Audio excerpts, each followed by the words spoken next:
লাউ নেবে গো লাউ, কচি কচি নরম নরম ইয়াব বড় লাউ, যার ভিতরে পুষ্টিগুণটা পাবেই পাবে গো ফাউ। এই দেখো না রাঁধবো আজ মস্ত একটা লাউ। নমস্কার বন্ধুরা, দীপাস থট স্পাইসি হাটে সবাইকে স্বাগত। আজকের রেসিপি লাউ নিয়ে। বন্ধুরা শুরু থেকে শেষ পর্যন্ত দেখবেন প্লিজ, আর লাইক শেয়ার কমেন্টস করে আমার সাপোর্ট করবেন, সাবস্ক্রাইব অবশ্যই করবেন। তো আজকের রেসিপিটি শুরু করি, দেখতে থাকুন। প্রথমে বড় একটি লাউ নিয়ে এসেছিলাম বাজার থেকে, সেটাকে খোসা ছাড়িয়ে ভালোভাবে ধুয়ে কেটে রেখে নিয়েছি। তারপর উনুনে কড়া বসিয়ে দিয়েছি।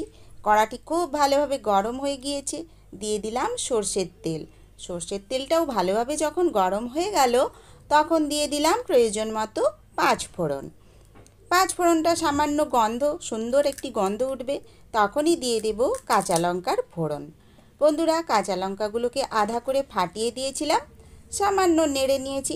তারপরেই যোগ করে দিয়েছি পেঁয়াজ কুচি, যেটা বন্ধুরা আগে থেকে আমি কেটে ধুয়ে পরিষ্কার করে সরু সরু করে কেটে নিয়েছিলাম। এই পেঁয়াজ কুচি দিয়ে দিলাম। দেওয়ার পর আরও একটুক্ষণ নামিয়ে কিছুটা নাড়ানাড়ি করে ভাজাভাজি করে নিয়েছি। সামান্য কালারটা চেঞ্জ হয়েছে, হালকা একটু লালচে আভা আসলেই পরবর্তী উপকরণ হিসেবে টুকরো করে কেটে রাখা আলু দিয়ে দিলাম। আলুটা লম্বা সরু সরু কুচি করেছিলাম, কেটে ধুয়ে পরিষ্কার করে রেখেছিলাম। তারপরে প্রয়োজন অনুযায়ী টাইম অনুযায়ী আমি যোগ করে দিলাম কড়ার মধ্যে। এবার নাড়ানাড়ি করে থালা চাপা দিয়ে রেখে দিয়েছি। বেশ কিছুটা সময় ভাজাভাজি হয়ে যাবে। তারপর খুন্তি দিয়ে ভালোভাবে নাড়িয়ে চাড়িয়ে নিচ্ছি ঢাকনাটি খুলে। এবার দেখুন বন্ধুরা, যখন আলুটাও ভাজাভাজি হয়ে যাবে, তারপরেই আগে থেকে কেটে রাখা সেই লাউয়ের টুকরোটা আমি যোগ করে দিলাম। আবার খুন্তি দিয়ে নাড়িয়ে নেওয়ার পালা। যথারীতি ভালোভাবে পুরোটাই নাড়ানাড়ি ঘাটাঘাটি করে নিচ্ছি। আলুতে জল বেরোবে আর লাউয়েতে অনেকটাই জল বেরোবে। আগে থেকে আমি লবণ দেব না, বেশ কিছুটা সময় আগে এই রান্নাটি হবে। নিজের থেকেই অনেকটা জল বেরিয়ে পড়বে, তারপর আমি পরে লবণ যোগ করব। তো দেখুন বেশ কিছুটা জল বেরিয়েছে, ঢাকনা খুলে দেখলাম।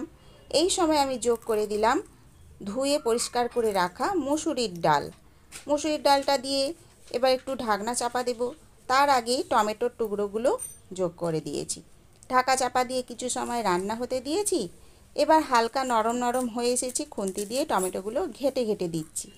দেখুন বন্ধুরা, এই সময় এই ডালটা অনেকটাই সেদ্ধ হয়ে এসেছে। আমি এখনও কিন্তু লবণ যোগ করিনি। তারপরে যখন লবণ যোগ করব, পুরোটাই সুন্দরভাবে সেদ্ধ হবে। এখানে আমি সব মশলা যোগ করে দিলাম। বন্ধুরা, এই সময় আমি যোগ করে দিলাম প্রয়োজন মতো লবণ, হলুদ, চিনি আর লাল লঙ্কার গুঁড়ো। কাশ্মীরি লঙ্কাও ওর সাথে একটু যোগ করে নিয়েছিলাম। ভালোভাবে সমস্তটা একটু নাড়িয়ে মাখিয়ে নিয়েছি। তারপরেই প্রয়োজন মতো একটু গ্রেট করে রাখা আদা যোগ করেছিলাম। তারপরেই বন্ধুরা, ওই যে বাটনা ধোয়া জলগুলো আমি ঢেলে দিলাম। সামান্য পরিমাণ জল দিয়েছি, কেননা লাউ থেকে যে জল বেরোবে তাতেই সমস্ত রান্নাটা পুরোপুরি সেদ্ধ হবে। থালা দিয়ে আমি সেদ্ধ হতে রান্না হতে সময় দিয়েছি। এখন দেখুন কেমন ঘন্ট ঘাটা হয়েছে। আমি ঘন্ট ঘাটা ভালোভাবে করে দিচ্ছি, খুন্তি দিয়ে নেড়ে নেড়ে ঘেঁটে ঘেঁটে। লাউয়ের রেসিপি সাধারণ স্বাভাবিক আজকের রেসিপিটি বানিয়েছি, কিন্তু খেতে অসম্ভব সুন্দর লাগে। সহজ সরল সাদামাটা, পেট ঠান্ডা করবে এই লাউয়ের উপযোগী রেসিপিটি। ভাতের সাথে খেতে খুবই ভালো লাগে।